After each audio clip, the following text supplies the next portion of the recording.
I had a dream as a kid to be a chef, actually. I grew up, I finished high school, I went to culinary school, became a chef, and started traveling around the States, and still not a Christian. And actually, I spent most of my early years trying to prove myself as a man to my dad. Fast forward to right before I met the Lord, I had gained all of these things. I had a list, I wanted to have a nice car, a hot girlfriend, money in the bank, a nice job. I sort of gained all of these things, checked all the boxes off my list. I had this fall in life, so where I lost everything, and I ended up homeless. And I spent about a year and a half living on the streets on the east coast of America, addicted to prescription pain pills and other drugs. That's where Jesus met me in a vision one night, which led me to get off of the street, move back to California, ended up going to church for the first time, and had some really strong older men disciple me and pull me in and love me and care for me, kind of create space for the Lord to start speaking to me. And that's where Jesus became the center of my life before the mission field. Welcome to the Follow Forward podcast. It's great to have you join us. We highlight in this podcast real stories, global voices who are seeking to be Christ-centered servant leaders. We want to be people who are following the example of Jesus so that we can become people worth following because we point them to him. And today I'm joined by my special guest, Michael Kenyon, who's joining me all the way from Cambodia. Michael, welcome to the podcast. Thank you for having me. Excited to be here. Yeah, I'm super excited for our conversation because most of the conversations I have on this podcast are with people I know who are doing wonderful things, and we wanting to kind of elevate those stories where there's so much bad news about leadership and so many leading failures that's getting the headlines. We want to flip the switch on that and celebrate what God is doing through faithful men and women around the world. But the interesting thing about you, Michael, is I've never met you. You've never met me. We've been introduced through a mutual friend. So I'm super excited to hear more about your journey. But before we get there, we have a couple of mutual friends.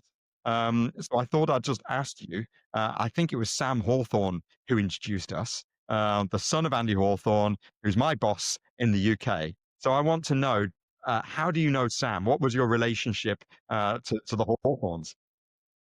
So God called me to Cambodia, and the second day I was here, I met my wife, Right. who have been. I met my wife, who I've been married to for the last 8 years, and her last name is Hawthorne, and so she is Sam's cousin and Andy's niece. So I've met them through the family. The family. Okay. Amazing. So that would be Andy's brother, Yeah, Andy's Simon. brother. He has two brothers, Simon and Michael, or Mike, and so Mike is my wife's dad. Yeah, Okay. Okay. That must be then. So you've got a Michael and a Mike in the family. So it's helpful that we have that distinction. that's right. That's why I prefer Michael. Well, Michael, anyone that the Hawthorns recommend, I need to take note of, because when I said to Sam what we were trying to do through this podcast, he said we should speak to you. So I'm so excited to hear about your story. Before we get into the missionary journey and what you currently do in Cambodia and your family and your heart and passion for ministry, let's just start with your backstory. Where did you grow up, and when did Jesus become real to you? Yeah, so I grew up in a small town, 2,000 people. I guess that's considered small in America, in Northern California in the U.S. And grew up with a single mom. My dad was on the other side of America in North Carolina, where he was a pastor. He's pastored for the last 35 years. And so personally, for me, I didn't grow up in the church. I didn't grow up, uh, around many Christians. Even though my dad was a pastor, I put church and God in the same box as my dad, who I didn't get along with. I didn't have a relationship. So I sort of grew up that way. And so I had a dream as a kid to be a chef, actually. So I'm actually a trained chef. I grew up, I finished high school, I went to culinary school, became a chef, and started traveling around the States, and still not a Christian. And actually, I've spent most of my early years sort of trying to prove myself as a man to my dad, really. And and God really wasn't a part of my journey at that time, I would say. Fast forward to right before I met the Lord, I had kind of gained all of these things, all of the things. I had a list, I wanted to have a nice car, a a hot girlfriend, money in the bank, a nice job. I sort of gained all of these things, checked all the boxes off my list, working as a chef, and I sort of had this fall in life, so where I lost everything, and I ended up homeless. And I spent about a year and a half living on the streets in the East Coast of America, addicted to prescription pain pills and other drugs. And that's actually where Jesus met me in a vision, actually, one night, which led me to get off of the street, move back to California, ended up going to church for the first time, and had some really strong older men disciple me and pull me in and love me and care for me, kind of create space for the Lord to start speaking to me and leading me and guiding me in that part of my life. And yeah, that's where really where Jesus became the center of my life before the mission field. Oh, okay, incredible, incredible story, and you're using words even in how you describe your journey, that I know are important to you, in terms of discipleship and disciple making, and I'd love to explore that a little bit with you. But firstly, just tell me then what was the shift to going on the mission field, and was Cambodia a country that was on your heart? How did that come about? Yeah, I'll tell you, Tim, I never in my wildest dreams would have thought I would have been a Christian, let alone a missionary. And I the first time I came to Cambodia, I thought I was going to South America. And I showed up in Asia and I'm like, hey, I thought we were going to South America. So how That's a did good story. Cambodia, yeah, how did Cambodia get on my radar? So I was in this um, discipleship kind of intensive at my church for about a year, and it's led by a pastor named Jim Bailey, who is on the board for an organization that's currently in Cambodia. And uh, after about 9 months, he asked us to start praying about somewhere, like they're going on some mission trips. So he said, hey, you guys, everybody pray about, if God wants to send you on a mission trip. And I had never been on a mission trip in my life. And, of course, I went home, I started praying about this mission opportunity. And I felt like the Lord whispered to me, Cambodia. And like I said, I had no idea where Cambodia was. And so at the time, I had gone from a homeless drug addict to somebody in the church that's sort of leading things. And I've grown as a man. I've grown as a Christian. I bought a little house again. I have a little car again. Kind of life is developing for me and becoming comfortable. And so uh, leaving everything and going across the world wasn't really something that sounded interesting to me at the time. But out of obedience, I sent a quick one-line email to Jim and said, hey, I think God is leading me to Cambodia. And I met with him a couple days later, and he said to me, hey, thanks for your email, and that's great that God's speaking to you, but we already have our team. It's full. And so, keep praying, and if he wants to send you somewhere, I'm sure he will. And I left there and I celebrated. I celebrated that God was speaking to me about this. I felt like I was obedient. I said, "Hey Jim, this is what God's speaking to me." I was obedient in it, and I didn't have to go. And so a few months later, Jim caught me in a church service on a Sunday, and he says, "I need you to go with me." And I said, "Where are we going to lunch? What are we doing?" And he said, "I need you to go to Cambodia with me." And so I said yes. Uh, Ended up going to Cambodia for 2 weeks, and the Lord started speaking to me on the trip. I never would have imagined that I would have been back as a full-time missionary, but quick story about that. I was in Cambodia. I was standing at an elevator and with my team, and my brother-in-law was also on the team. And I said something to the team, and my brother-in-law answered me, and he said, "Hey, I think the Holy Spirit will answer you in your dream, in a dream." And I laughed at him and I said, "I haven't had a dream in 15 years, like an actual dream at nighttime." And that night, I went back to the hotel room when we're both asleep, and probably about 1 o'clock in the morning, I wake up, and my brother-in-law's in the bed next to me. He wakes up, and we look at each other, and he says, "You're dreaming, aren't you?" And I said, "Yes, I'm dreaming." And we go back. We just had a little laugh. We went back to sleep, and I went back into my dream where I woke up again, and uh, we looked at each other again, and he's like, "Are you still dreaming?" I'm like, "Yes," but in my dream, I need some glasses because what my dream was I was driving a box truck with all of these local Khmer people in the truck, and there was a rainbow over the city, over Phnom Penh, and they were asking me how to get to the end of the rainbow, and I couldn't quite see, and I needed something. I needed some glasses or some binoculars, something like that. And uh, and when my brother-in-law woke up, he said, "Hey, I have some glasses in my dream that I need to give you." And so I laughed. We both had a good laugh. We went back to sleep. And in my dream, this sounds crazy, but in my dream, I had his glasses, and I could see the end of the rainbow. And when I look back on this, this was the beginning of God calling me to Cambodia. And what he was, what I've learned from that, from over the years, is that my job in Cambodia really is to point people to him, right? And he's covering Cambodia. His promises cover Cambodia, and what my job as a missionary here is to point people to him. And so from that mission trip, I went home, and I kept having dreams, and I would show up with my mentors in my journal and say, "Hey, this is what I'm dreaming about." Like every night, I'm having these dreams about Cambodia.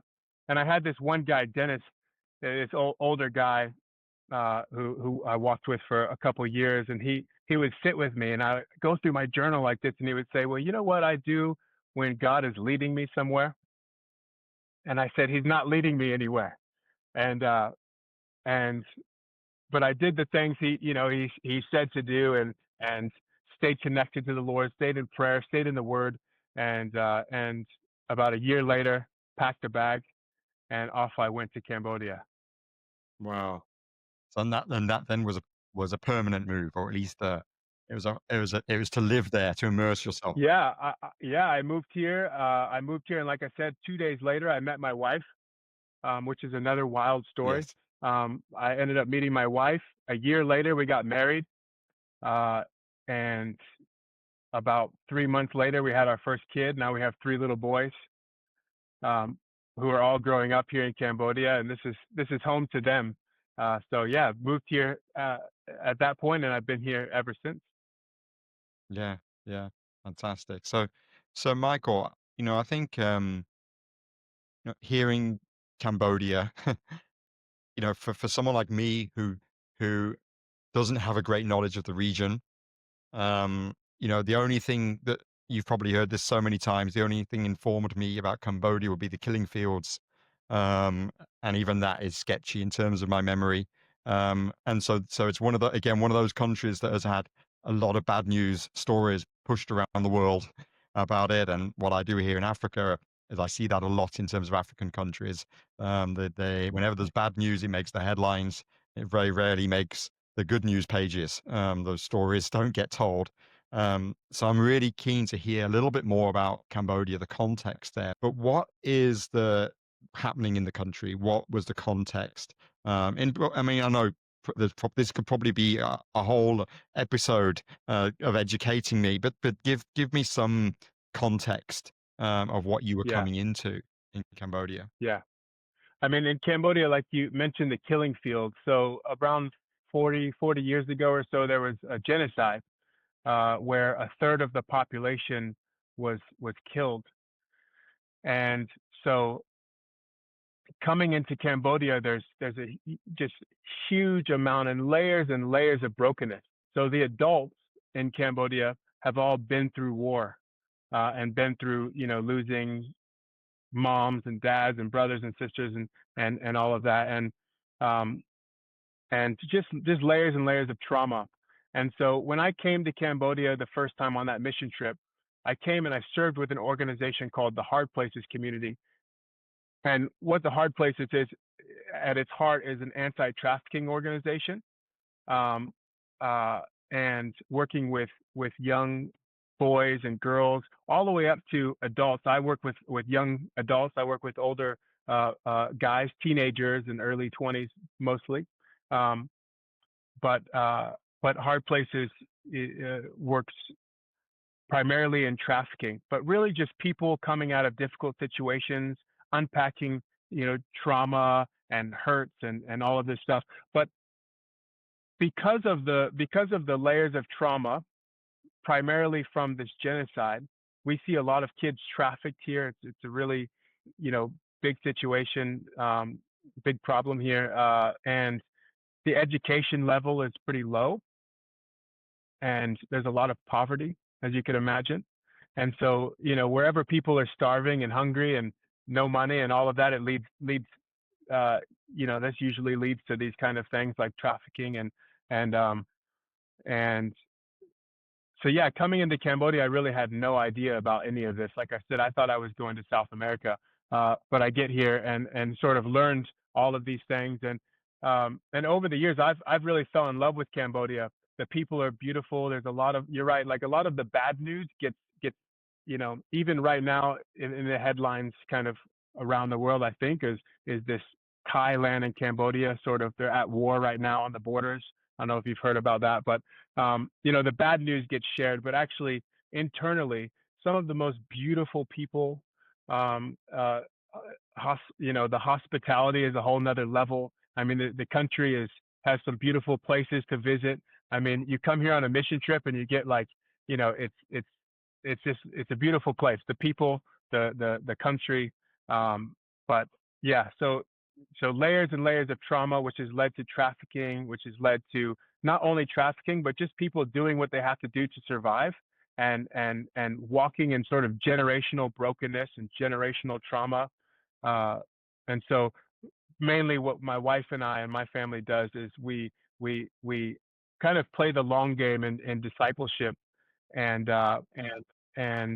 really walk people through their trauma and unpack these layers and layers of trauma. Um, yeah, yeah, Yeah. So what's the religious climate in the church context there? yeah. So Cambodia is primarily Buddhist, um, but as like I'm talking about the layers, there's also layers of religion. Cambodia it started out with Hindu, and went into kind of ancestral worship and all of this stuff, and then now primarily it's a Buddhist country, but there's also these layers. And what we see with young people when we introduce Jesus, he kind of becomes one of the layers in all of the religions, and so yeah, it's primarily Buddhism. And is there a church witness? Are you able to share about Jesus openly, or is there some concern around that?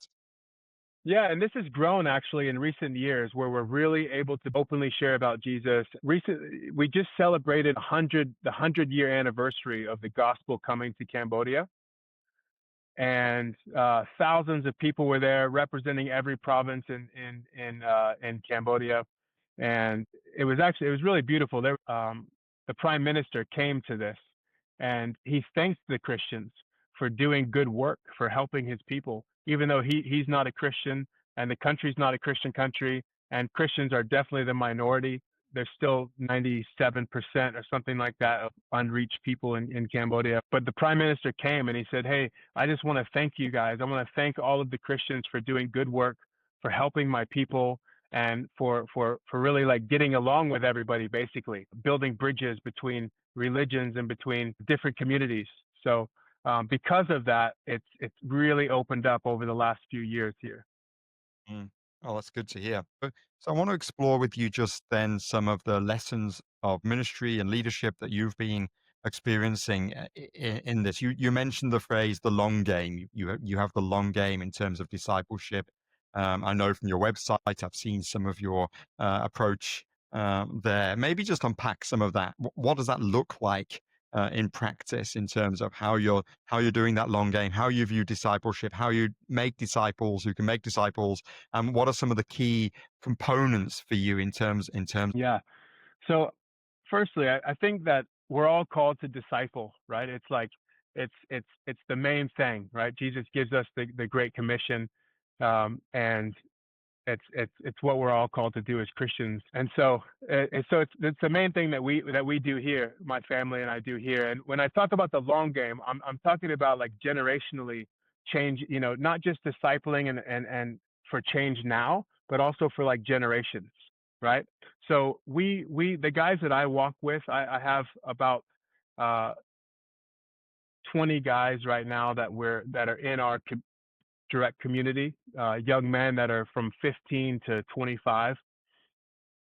Overall, as an organization, we have a lot, like hundreds and hundreds of young kids and all of that. But specifically, the men that I work with, there's about 20 of them, and uh, and really, what it's about is standing in relationship with them for the long term. For instance, I have a guy Rota who I've worked with um, since I moved to Cambodia, and uh, I something I told him a long time ago is I said we're in a relationship together, and no matter what happens between us, the relationship is more important than any of that. Therefore, we will work through all of the differences and all of the disagreements and anything like that. And over the years, he's developed from sort of a party kid to a man, to a business owner, to a husband. They're trying to have kids right now. And when I look at him, I think, man, I've walked with him for about 9 years now, and not only is that going to affect him, but it's also going to affect his children and his grandchildren and his community back in his home village and all of that. And so oftentimes I get asked by donors or different people like, hey, how many people are being set free? How many people are being baptized? How many people, kind of the numbers game, right? And and uh, and for us, we do have guys being baptized. We do celebrate that. We have guys giving their life to Jesus, and it's great and it's beautiful. But I'm really more concerned about the longevity of our guys, and really seeing them walk in relationship with the Lord, where the kind of relationship where even if bad things happen, I'm still going to stand strong in the Lord. I'm still going to follow Him. Even when life takes a turn that I didn't expect, my faith isn't going to be shaken. And so, uh, one of the things we actually do is we employ our guys. So we have a couple restaurant businesses, and one of the restaurant businesses is an American barbecue business, and we smoke beef brisket. I don't know if everybody's heard about beef brisket, but it's a horrible, tough, chewy piece of meat. It's got so much fat on it. It's not a great cut of meat. And and what you do with brisket is you smoke it, and you smoke it low and slow, a low temperature for a long time. And it's at the end of that process, it is gold. It is like precious, precious, top of the line meat. Melt in your mouth, the most flavorful, juicy, decadent. It's out of this world, right? And people here in Cambodia, it's new for them, and they can't get enough of it right now. But this is the same thing, the same way I look at discipleship, right? It's not about coming in hot and fast. It's about low and slow for a long period of time, and really helping these young guys develop a relationship, a deep relationship with the Lord, for longevity. And we see with that sort of that sort of process, we see a lot of life change for our guys. Even the guys that have outgrown our program and they've moved on, we still see them continuing to walk with the Lord. And yeah. Yeah, yeah, and that's like you say. that's potentially generational impact and bears fruit beyond, you know, the individual that we're impacting. We talk in our context here with there's high levels of gang activity and violent crime in Cape Town, and young people being caught up in that system. And that becomes their community. It's a pseudo community. It's a pseudo belonging, but it fills a gap in their lives. And so the only way we can intervene in that is we have this saying, we want to see the eradication of, we use the word gangsterism, as an adjective here. And so we want to see the eradication of gangsterism. But how do we see the eradication of gangsterism? It is seeing one gang member rescued. And once they're rescued and following Christ and have that pathway to grow in him and are led in that pathway, then over time, the rescued becomes a rescuer and becomes someone who is having influence way beyond our influence. And and in that instance, we've seen the eradication of gangsterism because we've cut off a tie and someone is belonging into a new community, an eternal community, not a community that is going to reject them eventually or leave them hopeless and helpless. And interestingly, on that journey for us, like for you, it's not brisket and job in terms of job creation. For us, it's coffee. And so we train baristas and have coffee shops, which we call Gangstar cafes, because they're redemptive places and redemptive spaces, because discipleship has to be whole life. It's not just your spiritual life. It's not just the disciplines of the Christian faith, and because that is then going to provide that long-term intervention. And yes, gospel proclamation and calling people to faith, I agree, is important, and again needs to be contextualized within certain places.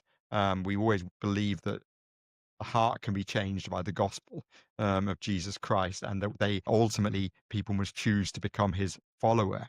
But then the followership part again is the part that is a narrow path, isn't it? It's something that takes time. But how do you then provide that? Yeah, so it seems like a very intentional mentoring discipleship approach, long term support environment. You mentioned the job creation aspects and those opportunities. Is it done? How is this growing organically in terms of the work you're doing, or how is this taking root as a Cambodian mission and ministry? Yeah. So the way that it started actually is I came to Cambodia the very first time, and I met a couple guys that were in this men's program. Sort of they had come out of brothels.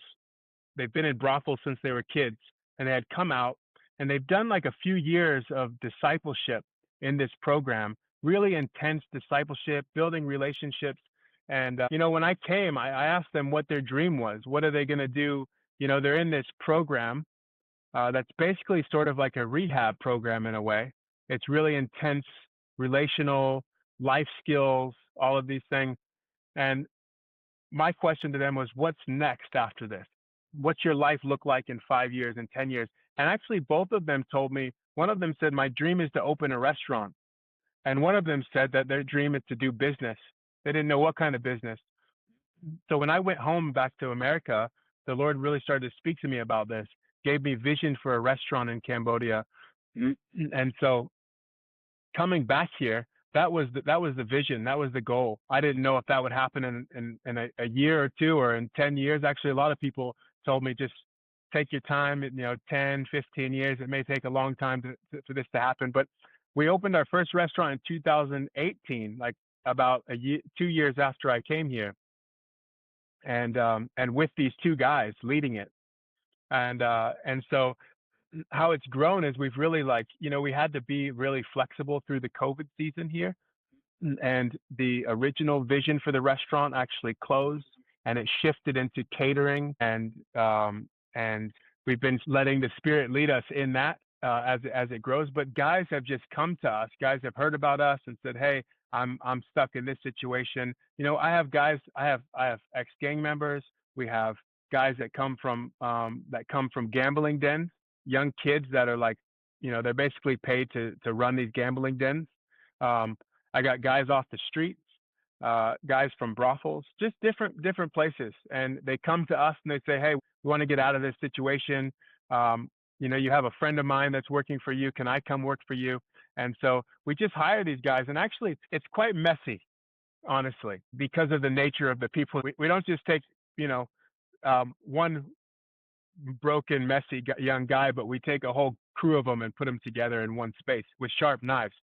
So, uh, but yeah, so it grows. It sort of grows organically right now.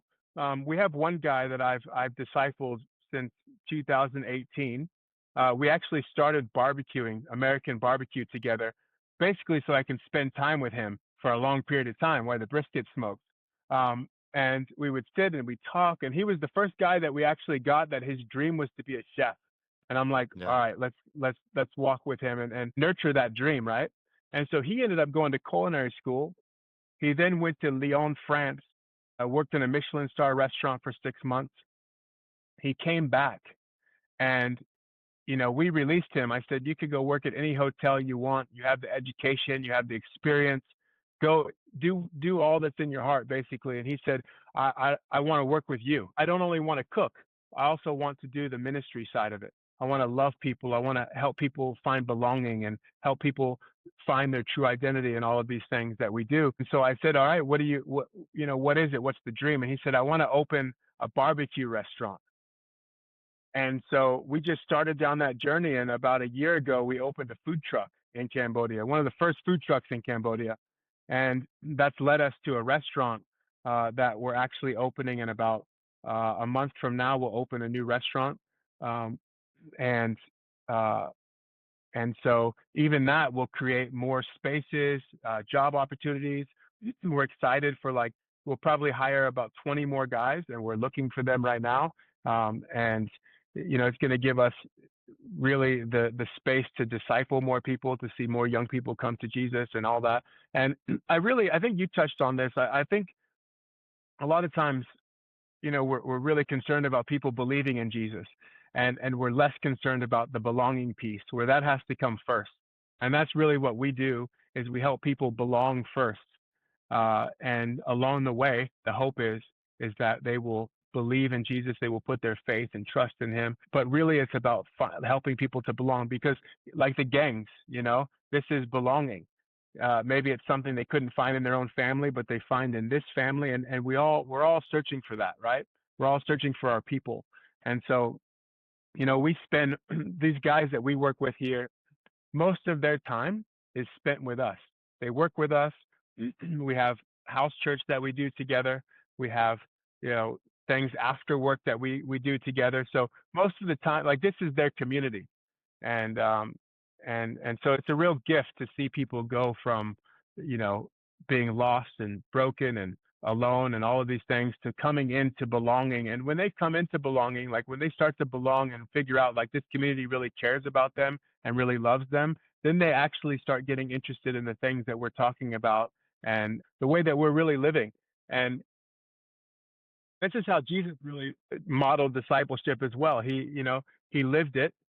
He brought people in and he shared it, and then he sent them out to disciple others. And this guy that we're opening this new restaurant with, along with the two that I opened the original restaurant with, most of my time personally has been spent discipling those three.